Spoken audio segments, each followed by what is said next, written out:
Welcome back to another video. This is a very special video today. We are reviewing, for the first time ever, the all-new redesign 2026 Subaru Outback Premium, which is the new base model for 2026.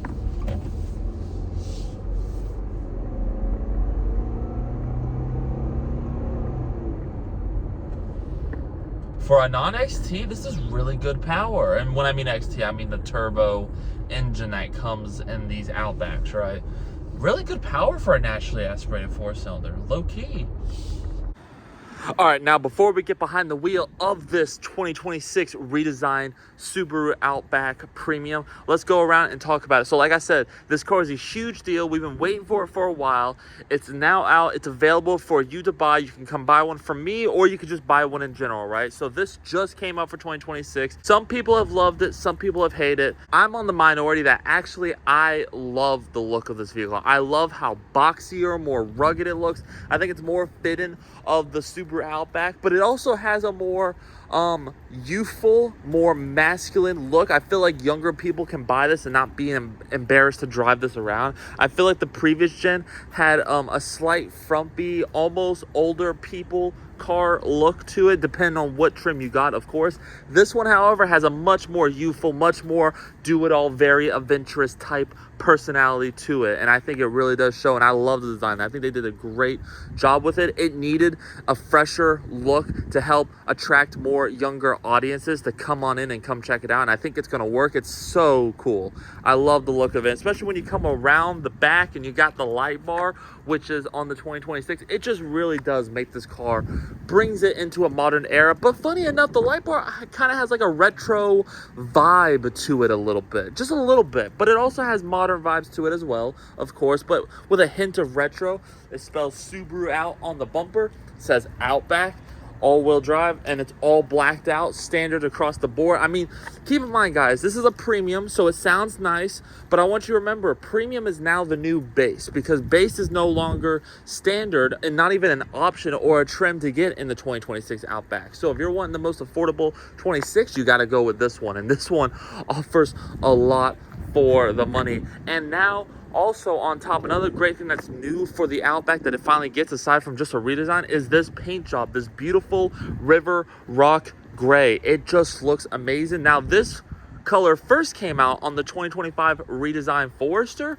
but I love how they finally adopted it and implemented this color into the new Outback, and it just looks great. It's probably one of the best colors. It's up there with that new emerald green color. It just looks awesome. Personally, I'd probably go with this color if I was to get one. This is a really, really great color, and I think it's one of those colors that you got to come see in person, because in the shade, it's a nice gray, but in like the sunlight, when the sun is shining properly, it has a goldenish flake to it, and it's just really, really pretty. Definitely a color you have to come see in person before you make any judgments on it. It's a lovely color. So let's go ahead. Let's stop talking about the redesign. The redesign looks awesome, at least to me.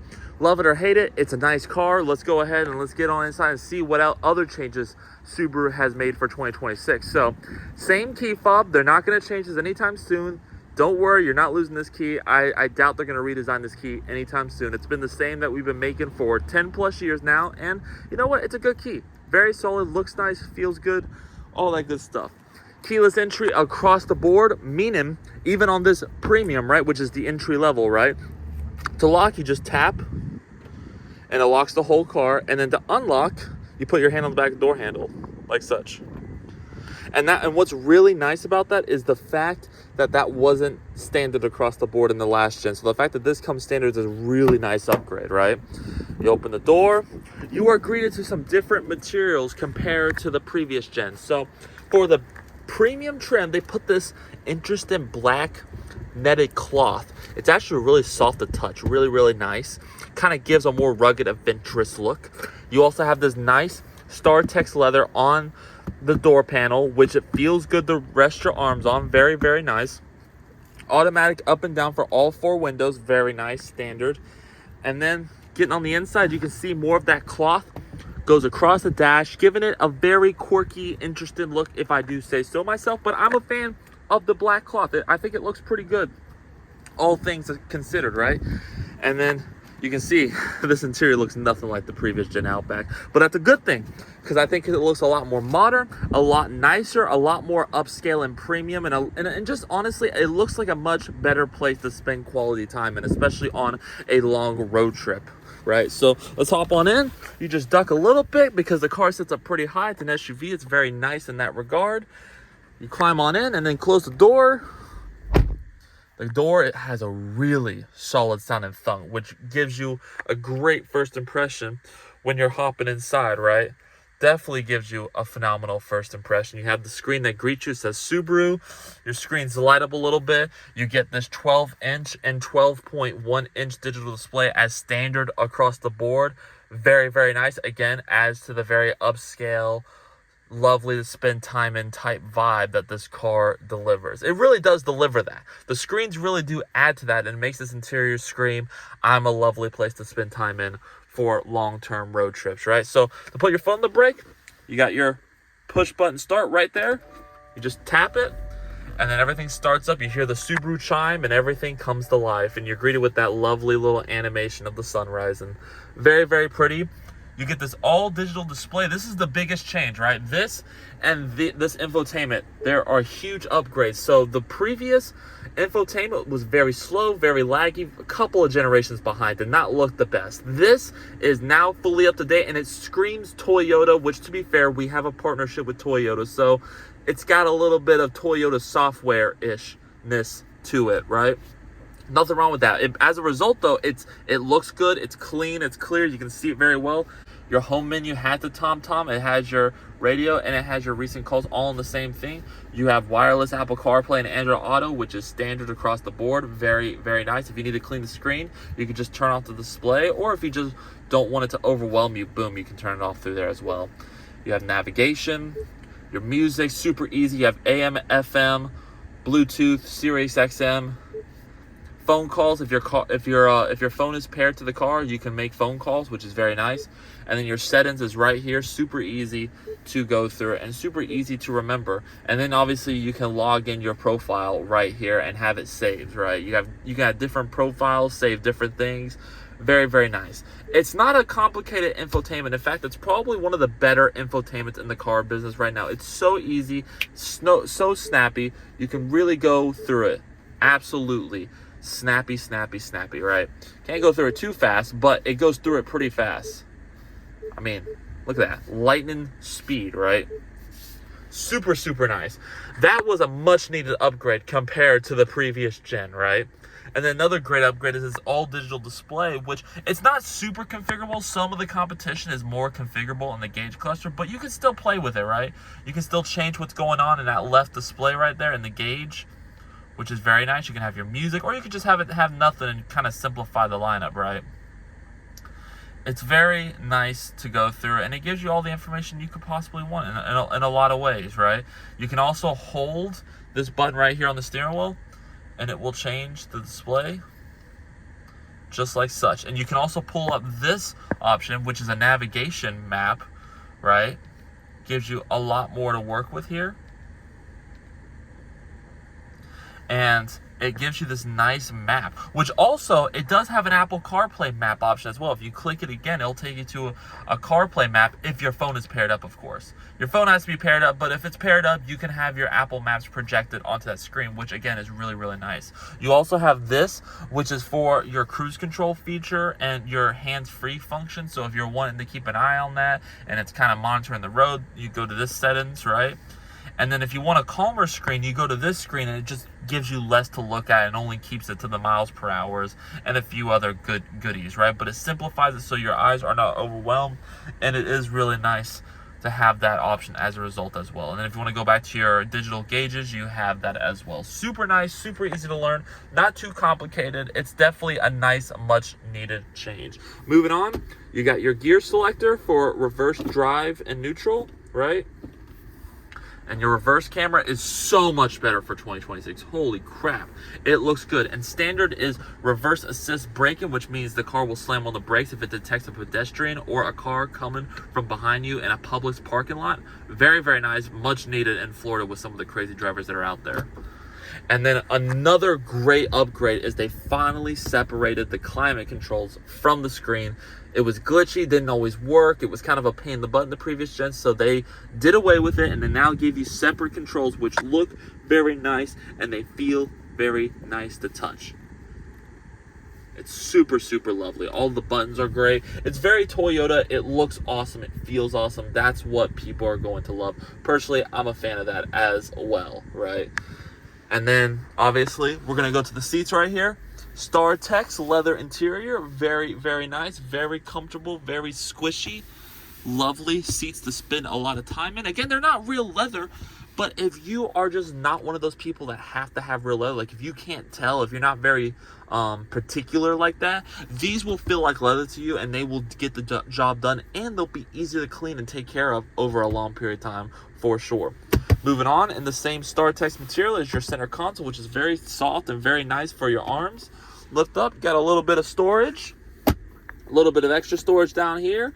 These nice cup holders, which are big and are moved out of the way so they don't get in the way of your gear shifter, which is very nice. Over here, you have your auto start stop. You have your AVH button, which holds the brake for you when you're at a light, your traction control button, and your emergency parking brake, which is now a button, which is, again, very, very nice. The steering wheel stays, honestly, the absolute same compared from 25 to 26, which is to say it's a good thing. I've always been a fan of the steering wheel, and the upgrade to changing the wheel, it could have been cool, but it wasn't very necessary. You don't need the steering wheel to be drastically different. It was a nice enough looking steering wheel, and it feels good to hold. It gets the job done, really. Like, it's more than adequate, right? You have LED lights, which is, again, now a nice standard feature. Sunglass holder, very, very lovely. Your SOS button, your information button. Everything is the way it should be. Very, very nice. This car comes with a lot of great standard features. As you can see, blind spot right there, that little dot is one of them.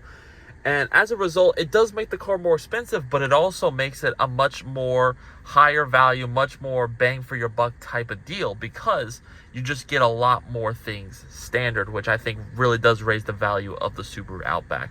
Definitely making it worth that $2 extra grand that this car is going to be at the base price of 35 grand, right? So with all that being said, let's stop rambling about the front. Let's go ahead. Let's talk about the back and see how it is to sit back here.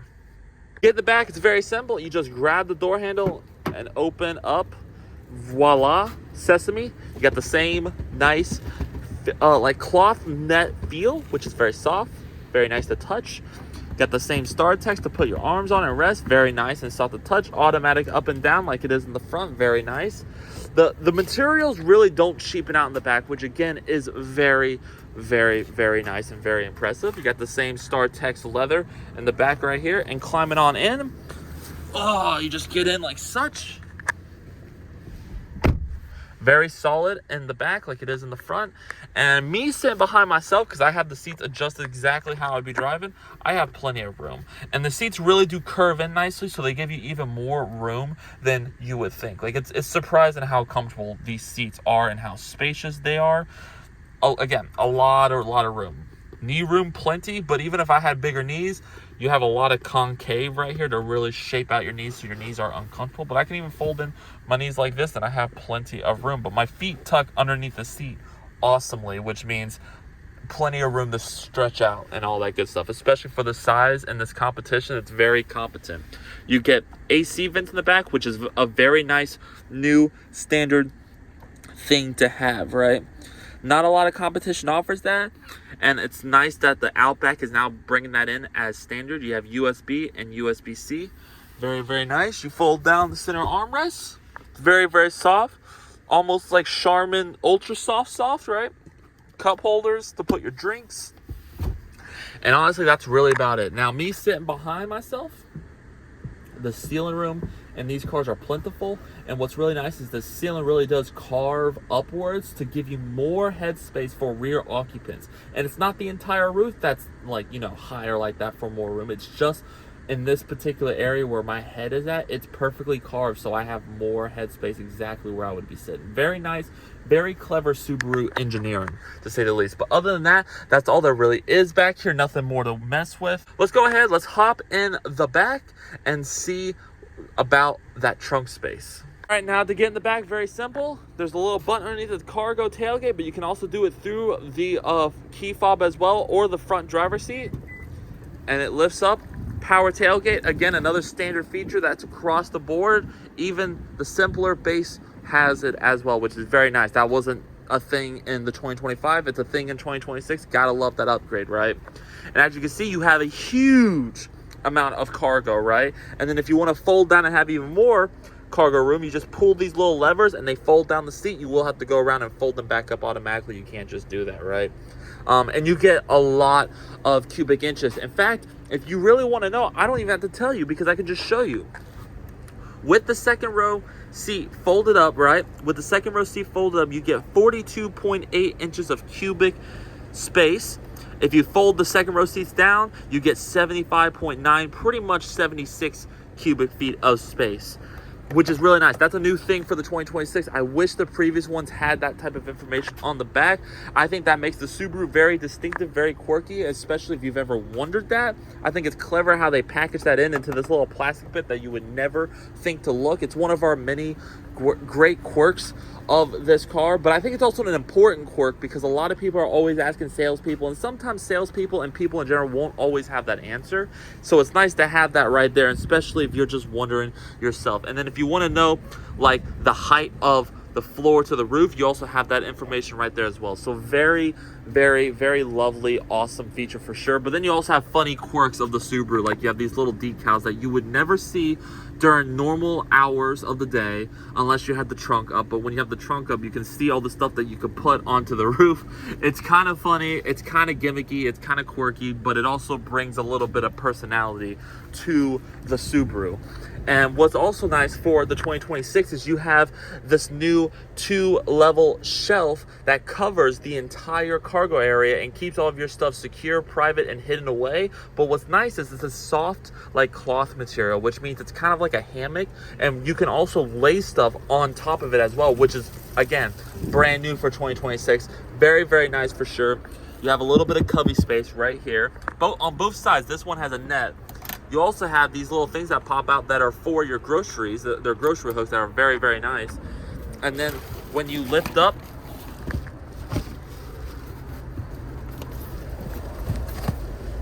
you are greeted to a spare tire underneath the floor as well. Very, very nice. Again, that's not something you're going to get on 2026 cars often anymore. In fact, that's a very rare feature. And thankfully, Subarus come standard with that, especially this 2026 Outback, which is a very nice big plus in a world full of fix-a-flats. It's very, very nice. Now, let me take you around and show you the front engine compartment. Now, once you're in the front engine compartment, you have the same 2.5 liter naturally aspirated Boxster 4 that makes this amount of horsepower and this amount of pound-feet of torque. Very, very nice, very great, adequate, healthy numbers. Also, as a result, the MPGs are this much in the city and this much in the highway, but I personally feel like it does a lot better. I had somebody who came in from Subaru themselves when they were showing this car for us, like to display and drive. They drove from Atlanta all the way down to here, and they were on a 250-mile drive, and he said he averaged 37 miles per gallon in this big vehicle, which is kind of an insane thing to really think about. Like I couldn't even believe that was a possibility in this car, right? But apparently, if you are good with this car, it will be good with you. And the funny thing that really shocked me is he said that not only was it good MPGs, but that was him being a little more harsher on the throttle and not being conservative. So it almost made me wonder, like, maybe if you're conservative, this car can get close to 40 miles per gallon, which in a big vehicle of this size is some crazy fuel efficiency. I don't know how he got that, but I would love to see this car get it. And maybe over a longer view of time, the more I spend time with this car, maybe I'll be able to unlock that for myself. But we'll have to see what the future holds. I just love that there's a lot of potential in fuel efficiency and power and the overall value this Boxster provides. I mean, it's been around forever and it's going to continue to be around because it's so reliable, so dependable, and such a great engine to own on a daily basis and easy to drive 200, 300 plus thousand miles. It's an easy car to drive a lot of high miles, which is something I do all the time, which is something that I really love about these vehicles. But anyhow, let's go ahead. Let's stop wasting time geeking out about how reliable and how awesome this engine is overall as a whole. And let's take it out for the test drive you guys have been waiting for and see how the new 2026 Outback competes and how it feels to drive. Let's do it. Okay, so now that you guys done the full walk around of this epic new redesigned vehicle, let's talk about the driving dynamics. We've gone around the interior. You know what I think about that. You know what I think about the exterior. Let's talk about the driving. So this is full clarification. This is my second time actually getting behind the wheel of one of these things. The first time was when I sold one back last month in November. That's right. We got a limited XT trim, and I sold it in like a day or two. And I was the first one at the dealership to ever sell a 26 Outback. So it was a big deal. So if you're wanting a 26, you can definitely buy one through me at Subaru South Tampa. So don't even worry about that. But that was my first time with the car, right? That was my first time driving it. Now I'm in this one. This is our second or third one. And it's the base model. Well, it's not called the base model anymore. It's called the premium. So in the past, we had base model, premium, Onyx, limited, Touring, Wilderness. This one is now the new base. So you used to have base and premium. Now they've gotten rid of the base, which makes the premium the new base. But what's cool is this premium gives you a lot more for your money, and which is honestly a good thing because they did raise the price for the premium Outback for 2026. So it better offer more, right? And getting on it,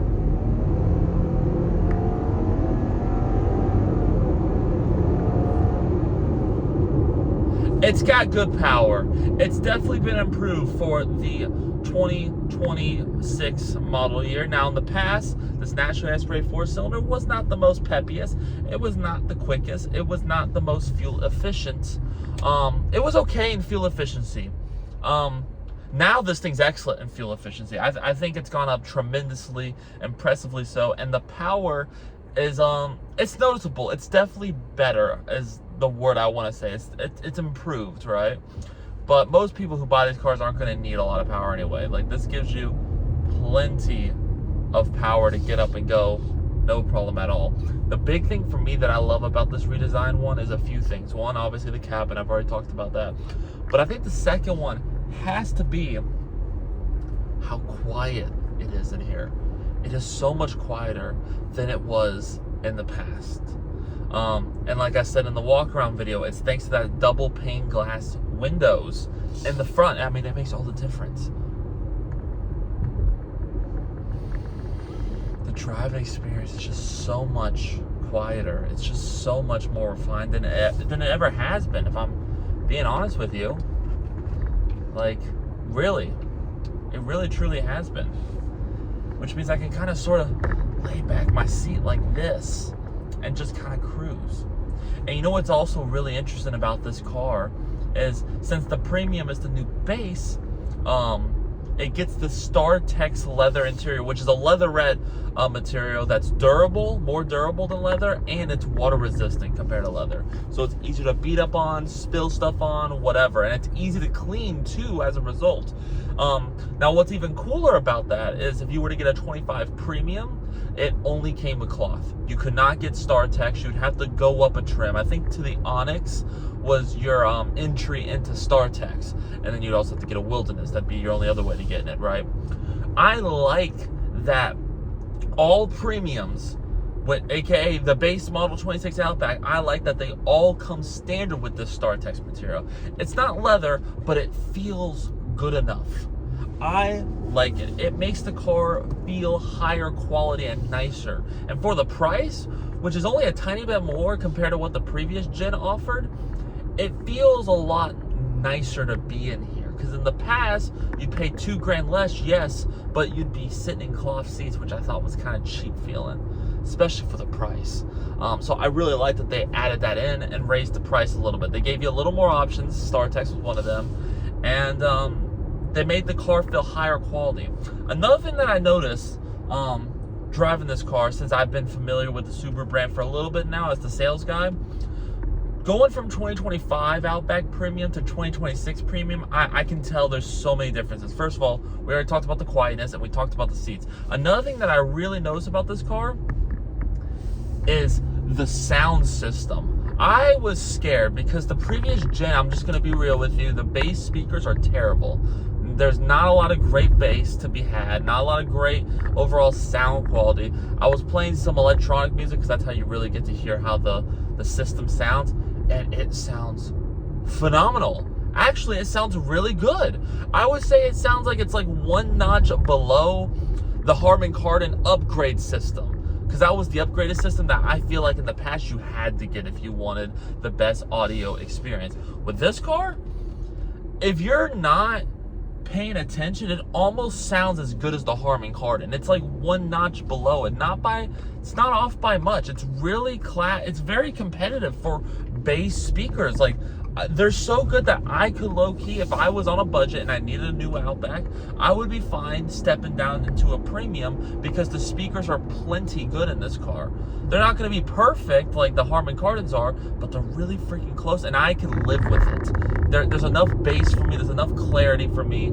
It works. I don't need the Harman Kardon upgrade that badly. Mostly thanks to the fact that these speakers are just so good, which is not what I was expecting. That was truly a mind-boggling experience for me to kind of behold. Like, I didn't expect the bass, the premium trim level to have the bass speakers sound that good, but they do. They didn't in the past. They do for 2026, and I'm really happy to report that the clarity is much better. The bass is much more better. The whole speaker sound, the quality experience is just much more better. Definitely, without a doubt. That I'm telling you, if you are looking for a great audio experience, but you're not like a big audio head guy where you can tell the difference, I think this bass premium will do plenty for you with the speakers. It does a lot. It's very impressive. Another thing that this thing comes standard with now is the hands-free driver assist, which is super duper lovely. Now, it's not completely hands-free. You guys still put a couple of fingers on it when you're driving, but the fact that that comes standard is awesome. You also come standard with the 12.1-inch display with standard across the board, the all-digital gauge cluster, which I showed you in the walk-around. When you combine all those things that this car has added for 26 and made it standard, seats, driving, technology, the nicer, much more improved sound system, and the quieter driving experience, because it's so quiet in this car, at least compared to older Outbacks, it's quieter, and a much more improved ride when you're driving this around town. When you combine all those things together, yeah, it's definitely worth the $35,000 base model price. It definitely has earned it, deserves it, and it's very well paid. I would pay $2,000 extra for this car over the 2025 if you were to get new versus old. You're gonna get better deals on the 25 right now because we're trying to get rid of them, but this is the better built car right now. Like, it's impressive how much they did with this car and how much more they improved with this car. So it's very impressive, and I highly recommend you go check one out if you have a chance to. If you are looking to buy a 26 Outback, buy it from me at Subaru South Tampa. You don't even have to live in Florida. If you want to buy one out of state, I got you covered. I'll do it all on the phone with you. You can live anywhere in the U.S. and I will take care of you. No doubt in my mind. We'll do paperwork and everything. Like, you don't have to just be here in Florida to buy from me. So if you're interested in this car, please hit me up, shoot me a comment, and we'll exchange information, and I'll take good care of you, because these cars are really nice and they're definitely worth the buy. But with all that being said, thank you guys so much for checking out my review on the 2026 Subaru Outback Premium, aka the entry-level base model vehicle, which it honestly no longer feels like a base model. It's very impressive how nice this car truly is, and it's worth every bit of that $35,000 base model price. It's super duper nice. So check me out. Like, share, comment, and subscribe. And like I said, if you're interested, I'm a sales guy. I'll take good care of you here at Subaru South Tampa. Just shoot me a comment, let me know you're interested, and we'll exchange information and go from there. If you guys have a car you want to see me post next, comment below and let me know. I would be so glad and so happy to do exactly that for you. Thank you guys so much. And like always, I will see you in another video. Peace out, guys.